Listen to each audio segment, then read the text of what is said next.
जिसे मैंने अपनी आंखों से संघर्ष करके देखा है, मैंने अपनी आंखों से उसे जेल जाते देखा है, मैंने अपनी आंखों से उसे पुलिस की लाठियां खाते देखा है, मैंने अपनी आंखों से उसे इंसाफ की आवाज उठाते हुए देखा है। और उस शख्सियत का नाम है इज्जत महावाली जनाब एडवोकेट चंद्रशेखर आजाद। जो आवाज है, शोषण कहीं भी हो, पीड़ित कहीं भी हो, वो किसी धर्म का हो, किसी जाति का हो, उसका मतलब कोई हो, अगर एक आवाज सबसे पहले हिंदुस्तान के अंदर होती है तो वो है चंद्रशेखर आजाद।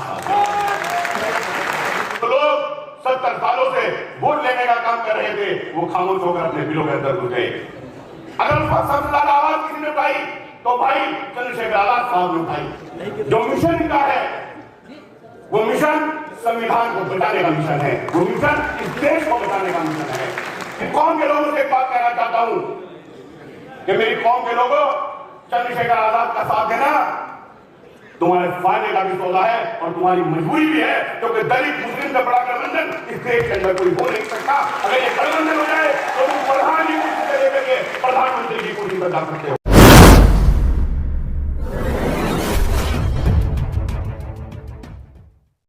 हाथ में बंदूक और ना तीर तलवारों के साथ, हाथ में बंदूक और ना तीर तलवारों के साथ मैं अकेला लड़ रहा हूं जंग मक्कारों के साथ। और करते हैं तकरीर जलसों में वफादारी में, वो जिंदगी गुजरी है सारी जिनकी गद्दारों के साथ। ये शेर मैंने इसलिए पढ़े, मेरे हिस्से में जितने मिनट आए हैं मैं कोशिश करूंगा कि 5 से 7 मिनट में अपनी बात रखूं। जब ये मुल्क आजाद हुआ और उसके बाद इस मुल्क का पार्टीशन हुआ 1947 में, और यहां से जब मुसलमान जाने लगे तो मौलाना अबुल कलाम आजाद ने कहा कि तुम यहीं रुक जाओ। तो मुसलमानों ने उनसे सवाल किया कि हमारी हिफाजत की गारंटी क्या है मौलाना। उसके बाद पंडित जवाहरलाल नेहरू साहब आ गए और पंडित जवाहरलाल नेहरू साहब ने कहा कि आप यहीं रुक जाओ। लोगों को उन पर यकीन नहीं हुआ। गांधी जी ने कहा तो मुसलमानों ने सोचा कि एक बुजुर्ग आदमी, एक लाठी लिए हुए आदमी जो अपनी हिफाजत नहीं कर सकता, वो हमारी हिफाजत क्या करे। उसके बाद एक शख्सियत आगे आई जो वंचित समाज से थी, जिसने विलायत से पढ़ाई की थी, जो बैरिस्टर था, उसके हाथ में किताब थी। वो उस किताब को लेकर आ गया है और उसने कहा कि तुम यहीं रुक जाओ। मुसलमानों ने सवाल किया कि आपके हाथ में क्या किताब है, आप कौन हो। उन्होंने कहा कि मैं भीमराव अम्बेडकर हूं और मेरे हाथ में किताब है, ये भारत का संविधान है। ये संविधान तुम्हारी हिफाजत करेगा, ये हिफाजत करेगा तुम्हारी मस्जिदों की, ये हिफाजत करेगा तुम्हारी खानकाहों की, ये तुम्हें अधिकार देगा इस जमीन पर नमाज पढ़ने का, तुम्हें इबादत करने का, ये संविधान तुम्हें अधिकार देगा।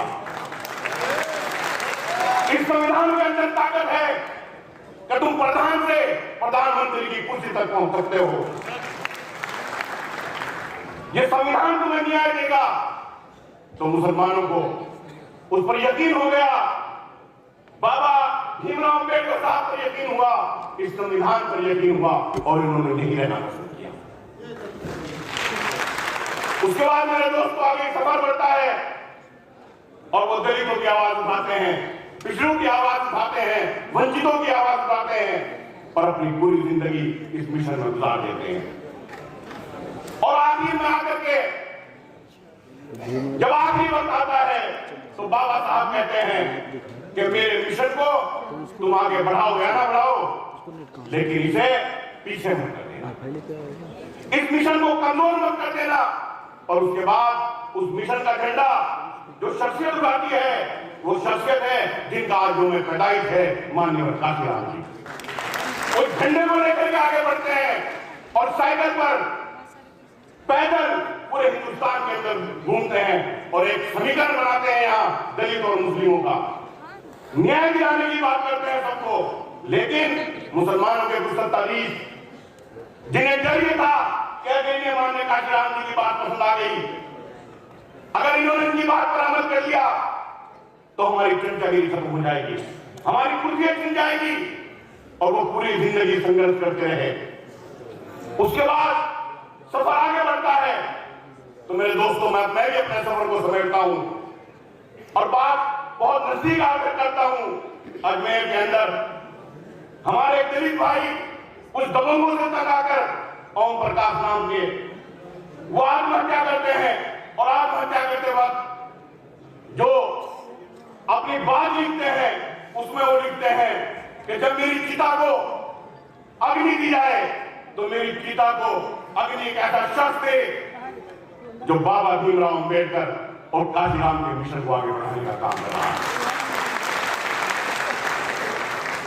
और वो नाम लेते हैं एक ऐसे नौजवान का जिसे मैंने अपने आंखों से संघर्ष करते देखा है, मैंने अपनी आंखों से उसे जेल जाते देखा है, मैंने अपनी आंखों से उसे पुलिस की लाठियां खाते देखा है, मैंने अपनी आंखों से उसे इंसाफ की आवाज उठाते हुए देखा है। और उस शख्सियत का नाम है इज्जत महावाली जनाब एडवोकेट चंद्रशेखर आजाद। जो आवाज है, शोषण कहीं भी हो, पीड़ित कहीं भी हो, वो किसी धर्म का हो, किसी जाति का हो, उसका मजहब कोई हो, अगर एक आवाज सबसे पहले हिंदुस्तान के अंदर होती है तो वो है चंद्रशेखर आजाद साहब। हमारे देश के अंदर सीए हुआ, एनआरसी हुआ, जो लोग 70 सालों से वोट लेने का काम कर रहे थे वो खामोश होकर अपने बिलों के अंदर घुस गए। अगर उस वक्त सबसे ज्यादा आवाज किसी ने उठाई तो भाई चंद्रशेखर आजाद साहब ने उठाई।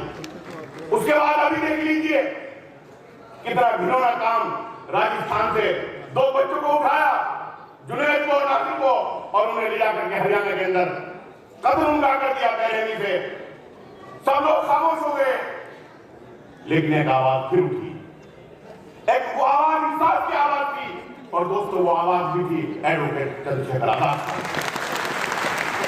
तो मैं अपने कौन से लोगों से भी सवाल करना चाहता हूं कि तुम्हें संविधान में अधिकार दिए किसने, तुम्हारी आवाज उठाई किसने, और आज भी जो तुम्हारी लड़ाई लड़ रहा है वो कौन है, और जो दूसरी पार्टियों से मिलकर चमचागिरी करके विधायक बनने के लिए, सांसद बनने के लिए तुम्हारे वोट का इस्तेमाल कर रहे हैं, वो कौन लोग हैं, या आप लोगों को अपने गिरबान के अंदर छानना। बस एक बात कहना चाहता हूं कि चंद्रशेखर आजाद साहब जिस मिशन को लेकर के चले हैं, जो मिशन इनका है वो मिशन संविधान को बचाने का मिशन है, वो मिशन इस देश को बचाने का मिशन है।